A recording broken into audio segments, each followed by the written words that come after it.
My name is Neil Carter, and you're listening to the Godless and Dixie podcast.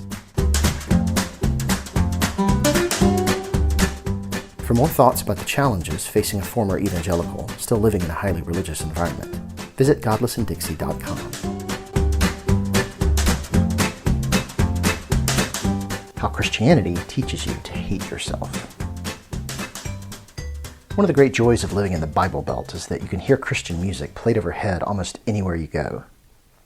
One day not long ago, I had to make stops at a coffee shop, a gym, a donut place, a fried chicken place, a clinic office, and a pharmacy, and every single one of those places was playing Christian music. There are banks in my area with marquees that scroll Bible verses in between mortgage rates. And there's even a Christian skating rink where you can skate your heart out to the latest Christian rip-offs of popular tunes. Plus the occasional chicken dance and hokey pokey, of course. The one that bothered me the most was the local gym. I cannot fathom why the management at my old gym thought it was a good idea to max out your bench press to the whiny sounds of a worship leader in skinny jeans going on about how weak and deplorable he is, and how he just can't go on without someone else's help. I can't imagine this puts people in the mood to work out. By the way, if you want to know what Christians believe, don't watch their debates. Listen to the songs they sing. There's a song that they often played at the gym that was once on my running music playlist back in my Christian days. I used to love this song, and even 10 years later, the upbeat tempo feels like the right kind of jam for a morning jog. It topped the charts when it came out, and it remains among the favorites for Christian radio stations everywhere. It's called So Long, Self, and it's sung by Mercy Me, the same group that brought us the perennial funeral standby, I Can Only Imagine. Here's a sample of the lyrics of the song. So long, self. Well, it's been fun, but I've found somebody else. So long, self. There's just no room for two, so you are going to have to move. So long, self. Don't take this wrong, but you are wrong for me. Farewell. Oh well, goodbye. Don't cry. So long, self. Does this strike you as a subculture that teaches people a healthy view of themselves? Me neither. And lest you think I'm making much ado about nothing, I maintain that you can learn a lot by listening to the songs people sing, especially when those songs were specifically written to reinforce centrally important theological ideas the way songs do on Christian radio stations. I'm bringing this up for at least a couple of reasons. First, I see this as a fundamental flaw within the Christian worldview. I mean, besides the more obvious stuff like believing in invisible beings that don't exist, I'm talking about more practical stuff. Stuff which we can actually parse out in conversation without necessarily getting bogged down in metaphysical arguments and epistemology. For several years now, I've been teasing out the most basic definition of Christian that I can find, trying to nail down what is the Christian view on anything at all. And let me tell you, that is no easy task. As I've often said, religion is an exceedingly subjective enterprise, and that means that you will scarcely be able to distill the diverse family of religions we call Christianity into a single universal definition without alienating at least 3 or 4 subgroups. Put differently, there is not one single monolithic Christianity. There are many Christianities, and each one is pretty sure theirs is the right one and all others have it wrong. But there are at least a handful of essentials which seem to undergird everything that can reasonably be called Christianity, and this appears to be one of them. In order to need a savior, you have to feel there is something you need saving from, and that means you have to believe that you really suck. You have to feel that you need saving in the first place. And that means taking whatever your current view of yourself happens to be, no matter how low it already is, and lowering it even further. At a bare minimum, you have to believe that your flaws, taken together with the flaws of the rest of humanity, are so egregious and offensive to God that someone had to be tortured and killed in your place. The most widely accepted versions additionally maintain that eternal conscious torment awaits anyone who doesn't properly come to terms with whatever it was you did that provoked God to do what he did to Jesus on your behalf. You must really be one messed up character. This isn't just the fundies either.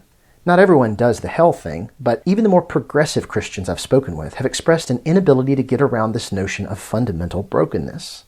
I've tried getting them to restate the fundamentals of their faith without this element, and they just can't do it. Or won't, at least. Anti-human thinking. Not too long after my deconversion, I subjected myself to a year of weekly therapy sessions with a Christian counselor in an attempt to save my marriage. It didn't work. And I recall this particular issue coming up in our sessions from time to time. I suggested that the faith in which we were raised taught us to think very poorly of ourselves, but the therapist shot back with, "No, absolutely not. There is no better view of the self than the one we get from the gospel." I'll spare you his tortured rationalization for that statement because it ignored the fact that according to his perspective, all human worth is derivative. It comes from what someone else has done for us rather than anything inherent in ourselves. I didn't push back much at all during those weekly sessions, and I regret that now. If I had that chapter of my life to do over again, I would have spoken my mind a lot more openly. At the time, I was trying to be as cooperative as possible because I really wanted to make this work. But you cannot say that your worldview gives people a positive self-image if it also tells them they deserve to be tortured forever. Those two ideas don't mix. I'll never forget the day someone very close to me appeared in a pre-recorded video segment during the worship service at my family's megachurch. She is one of the most hardworking, conscientious, principled, and self-sacrificing people you will ever meet. You will scarcely find another person more committed to doing what's right on the planet. But when it came time to frame her testimony, introducing herself and her own character to the listening audience, she couldn't resist maligning her own personal character. The very first words of her testimony began, "Left to my own devices, on my best day, I am hopelessly selfish and cannot make a good decision." I can't tell you how much of a punch in the gut that was for me. She could have chosen any way she wanted to introduce herself to the thousands of people who were watching her presentation that day, and she started with abject self-deprecation. This woman, who is one of the most selfless and resolute people I know, chose to denigrate herself in front of everyone by calling herself selfish and unable to make good decisions. Those are both lies, and she should know better, except she doesn't, because that's what she was taught to believe about herself. Positive self-image, my ass. I know exactly why people say things like this. It's a part of the gospel formula. You have something to offer people, but they have to feel a need for it before you can offer it to them. It's the same thing with any other sales situation. First, you highlight the need for whatever it is you're selling, even if it means having to greatly exaggerate how badly anyone needs what you have. Then you explain to them how easy it is to get what you have, and once you see that they want it, you go in for the sale. Evangelism works exactly the same way. It's a sales transaction, and it follows the same rules. But after the deal has been closed, people are stuck with a skewed view of themselves, which gets reinforced in church Sunday after Sunday, plus Wednesdays and some weekdays as well. And now through the wonders of technology, especially if you live in a place like I do, you can be surrounded by this message everywhere you go, all the time. I can't even walk into a donut shop or coffee shop in my area without hearing a message overhead declaring that humans are weak, selfish, hopeless, morally unfit creatures who need saving from themselves. It's very much like living in an abusive relationship. You're taught to see yourself as hopelessly worthless outside of what your captor can accomplish on your behalf.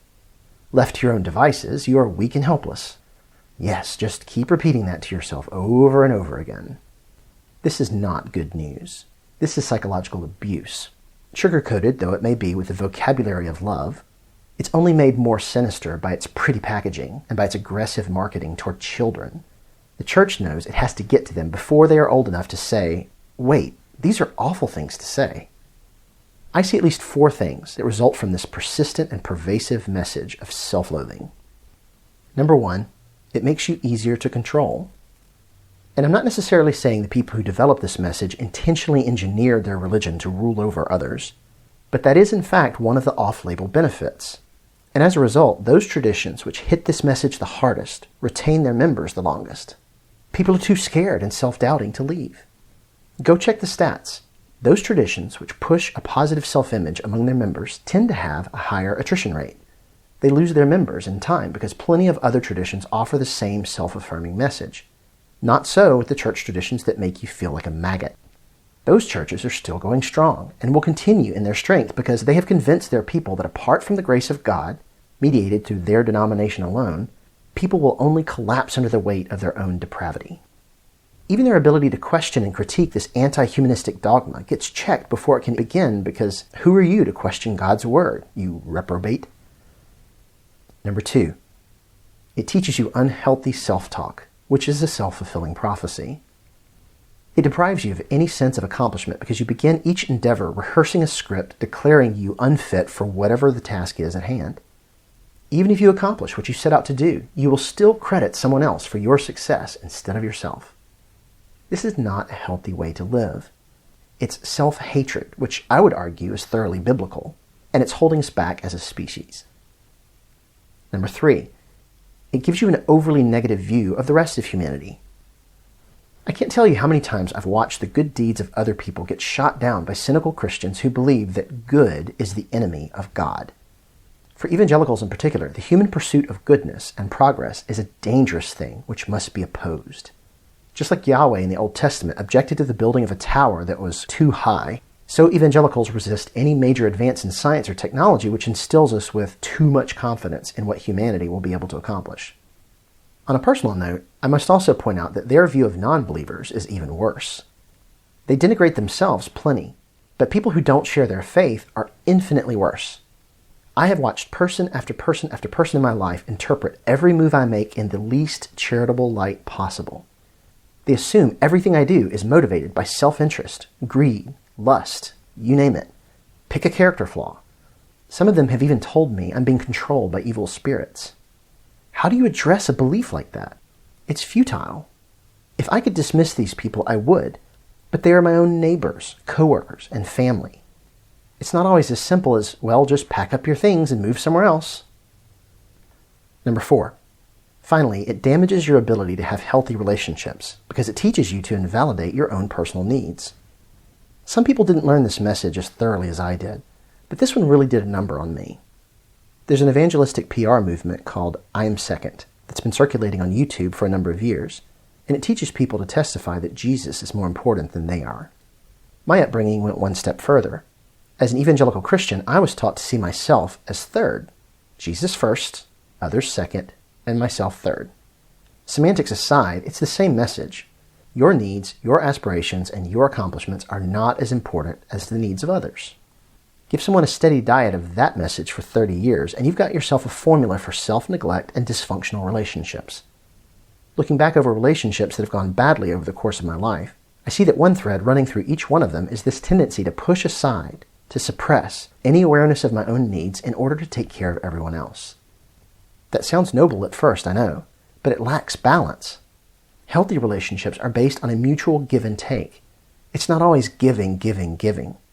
They tell you it will work out fine because each person in the relationship will be focusing on the other so that everyone is taken care of. But that's not how real life really works. One person will almost always be better at giving, and the other will end up taking advantage of the arrangement. In real life, you have to balance the needs of self with the needs of others. That's the only kind of relationship that's sustainable.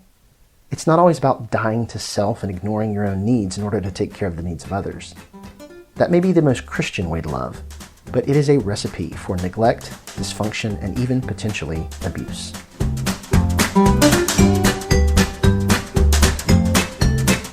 Thanks for tuning in to the Godless and Dixie podcast. Be sure to subscribe, and while you're at it, check out the blog itself at godlessanddixie.com.